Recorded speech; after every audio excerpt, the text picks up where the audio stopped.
All right, so today you're going to be working on the DCS intro functions. What you're going to do is you're going to be working through this if you're at home by yourself. Otherwise, we're going to be doing this in class number 1 through 20. And it's where we're going to stop after the first point, because at slide number 20, we're going to sit down and talk a little bit about something called the vertical line test on graphs. But really what you're going to be doing is you're really to understand this idea of what a function is. Now, up to this point, how would we define a function? We could define it many different ways. We could say, linear function rules follow the idea of y equals mx plus b. All right, m is equal to the slope. We know that b is equal to the y-intercept. And what that means is that sometimes we have this initial value, which is the y-intercept. It's kind of like where we're starting. And then from that initial value on the y-axis, we can create a slope of a rise over a run. And that if we knew what x is, we could then decide what y is if given the slope and the y-intercept. So let's just assume that we know that the slope is 4. We have a set of coordinates here of, let's just say 3, 4. And what I can do is I can plug in my numbers. I can say that, y is 4. We know that x is going to be 3 in this case. And imagine we know that the y-intercept is 2. So if I know what x is, then I can figure out what y is given this information.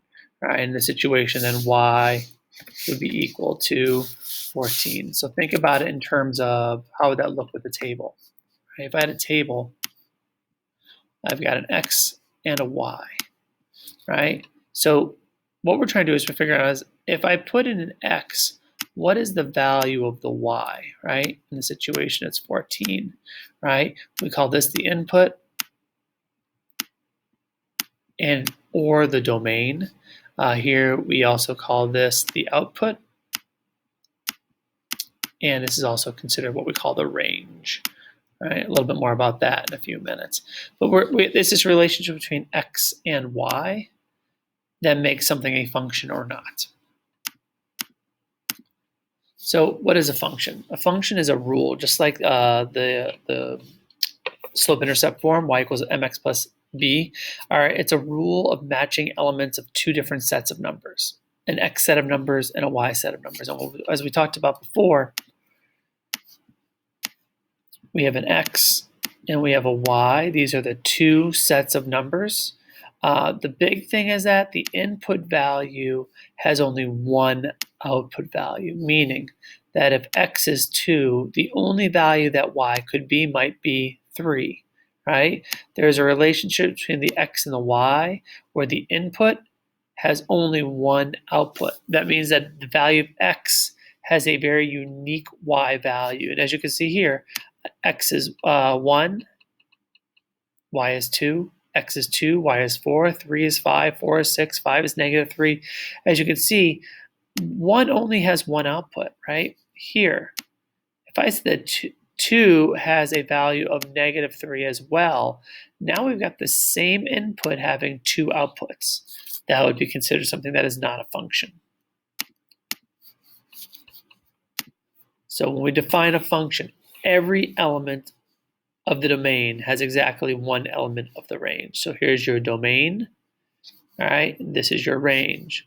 So in this situation, 0, 2, 3, 4, negative 3, negative 2, and 2 and 4. Kind of see that down there. There is only one output for each of these inputs. That means that the number 2 doesn't have two different outputs. So as you're working through these, you're going to match them up. Okay, first thing we have to do is match up the types of ways that we evaluate functions. Okay, sometimes we use a table.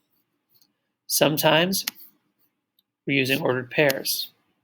Sometimes if we look at a graph, we can tell if there's a function. Sometimes if we look at something called a mapping diagram, these are all ways that we evaluate if something's a function or not. Just like when we were evaluating for slope and y-intercept, sometimes we had points, sometimes we had a graph, and sometimes we had a table.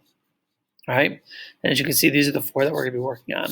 So what you're going to be doing if you're at home is you're going to kind of work through these slides the best you can, decide, is it an input? Is it an output? Is there one output for every input? And is it a function? So if I look for Pete, Kim, and Marcus, Pete, just say we're talking about favorite sports. Pete's favorite sport is soccer. Kim's favorite sport is tennis. Marcus's favorite sport is golf. So yes, that is a function. There is one output for each input. Okay, and then you share it with the class. All right, work through those up to 20 and then give it a stop, and then we will see when we can. Have a great day and a great weekend.